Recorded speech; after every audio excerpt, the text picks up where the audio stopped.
ಮೂಡಿಗೆರೆಯ ಸಮಸ್ತ ನಾಗರಿಕ ಬಂಧುಗಳೇ, ಈ ಮುಷ್ಕರಕ್ಕೆ ಬಂದಿರತಕ್ಕಂಥ ಎಲ್ಲ ಕಾರ್ಮಿಕ ಬಂಧುಗಳೇ ಹಾಗೂ ಹೋರಾಟ ಬಂಧುಗಳೇ, ಏನು ಇವತ್ತು ನರೇಂದ್ರ ಮೋದಿ ಸರ್ಕಾರ ಈಗಾಗಲೇ ಕೇಂದ್ರದಲ್ಲಿ ಅನೇಕ ಕಾಯ್ದೆಗಳನ್ನು ಜಾರಿ ಮಾಡಿ ರೈತರಿಗೆ ಇವತ್ತು ಸಂಕಷ್ಟವನ್ನು ತಂದಿಟ್ಟಿದ್ದಾರೆ. ಹಾಗೆ ರೈತರ ಭೂಮಿಯನ್ನು, ಫಲವತ್ತಾದ ಭೂಮಿಯನ್ನು ಸಹ ಕಿತ್ಕೊಳ್ತಾ ರೈತರಿಗೆ ಸರಿಯಾದ ಬೆಳೆಗಳಿಗೆ ಬೆಂಬಲ ಬೆಲೆಯನ್ನು ಕೊಡದೆ ರೈತರನ್ನ ಇವತ್ತು ಸಂಕಷ್ಟಕ್ಕೆ ತಳ್ಳಿದ್ದಾರೆ.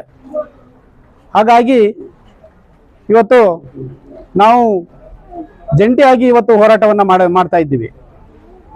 ಕೂಡಲೇ ಏನು ಇವತ್ತು ಕಾರ್ಮಿಕ 29 ಕಾನೂನು ಇವತ್ತಾಗಲೇ ನಾವು ಜಾರಿ ಮಾಡಬೇಕಂತೇನು ಈ ಸಂದರ್ಭದಲ್ಲಿ ಒತ್ತಾಯಿಸ್ತಾ ಇದ್ದೀವಿ.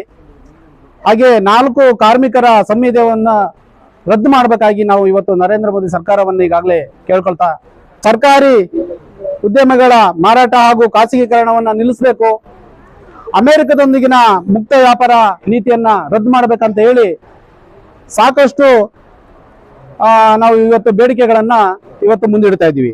ಹಾಗೆ ಫಾರಂ 53 ಇವತ್ತೇನು ರೈತರಿಗೆ ಇವತ್ತು ಫಾರಂ 53 ಏನು ಅವರಿಗೆ ಪಟ್ಟ ನೀಡದೆ ಜಾಗನೂ ಅದಕ್ಕೆ ದಾಖಲಾತಿಗಳನ್ನ ಕೊಡದಲ್ಲೇ ಇವತ್ತು ರೈತರಿಗೆ ಅನ್ಯಾಯ ಮಾಡ್ತಾ ಇದೆ ಸರ್ಕಾರ. ವಸತಿ ರೈತರು ಸಮೇತ ಇವತ್ತು ಎಲ್ಲ ಪ್ರದೇಶದಲ್ಲಿ ವಸತಿ ರೈತರು ನಿವೇಶನಕ್ಕಾಗಿ ಈಗಾಗಲೇ ಸಾಕಷ್ಟು ಗ್ರಾಮ ಪಂಚಾಯತ್ಗಳು, ತಾಲೂಕು ಕಚೇರಿಗಳಲ್ಲಿ ಹೋರಾಟವನ್ನು ಸಾಕಷ್ಟು ಬಾರಿ ಮಾಡಿದ್ರು. ಅವ್ರಿಗೆ ಇವತ್ತು ಒಂದು ಮನೆ ಕಟ್ಟಕ್ಕೆ ಒಂದು ಜಾಗ ಸಮೇತ ಇವತ್ತು ಸಿಗ್ತಾ ಇಲ್ಲ. ಅಂದ್ರೆ ನಾವು ಎಲ್ಲಿದ್ದೀವಿ, ಯಾವ ದೇಶದಲ್ಲಿ ನಾವು ಇವತ್ತು ವಾಸ ಮಾಡ್ತಾ ಇದೀವಿ ಅನ್ನೋದು ನಾವು ಕಂಡುಕೊಳ್ಬೇಕಾಗಿದೆ. ಹಾಗಾಗಿ ನಾವು ಸುಮ್ಮನೆ ಕೂತ್ರೆ ಆಗೋದಿಲ್ಲ ಬಂಧುಗಳೇ, ಕಾರ್ಮಿಕ ಬಂಧುಗಳೇ, ರೈತ ಬಂಧುಗಳೇ. ನಾವು ಸರ್ಕಾರದ ವಿರುದ್ಧ ಸಿಡಿದೇಳಲೇಬೇಕಾಗಿದೆ.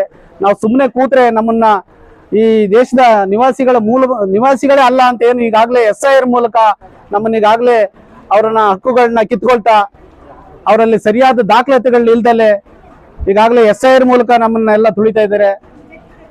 ಹಾಗೆ ಓಟಿನ ಒಂದು ಹಕ್ಕುಗಳನ್ನ ಕಿತ್ಕೊಳ್ತಾ, ಹಾಗೆ ನಮಗೆ ಇನ್ನೂ ಮುಂದೆ ಸಂಕಷ್ಟಕ್ಕೆ ದೂಡ್ತಾನೆ ಅಂತ ಹೇಳ್ತಾ ನನ್ನ ಒಂದೆರಡು ಮಾತುಗಳನ್ನ ಇದುವರೆಗೆ ಅವಕಾಶ ಮಾಡಿದಂತ ಎಲ್ರಿಗೂ ಹೊಂದಿಸ್ತಾ ನನ್ನ ಮಾತುಗಳನ್ನ ಮುಗಿಸ್ತಾ ಇದ್ದೀನಿ. ಎಲ್ರಿಗೂ ಲಾಲ್ ಸಲಾಂ.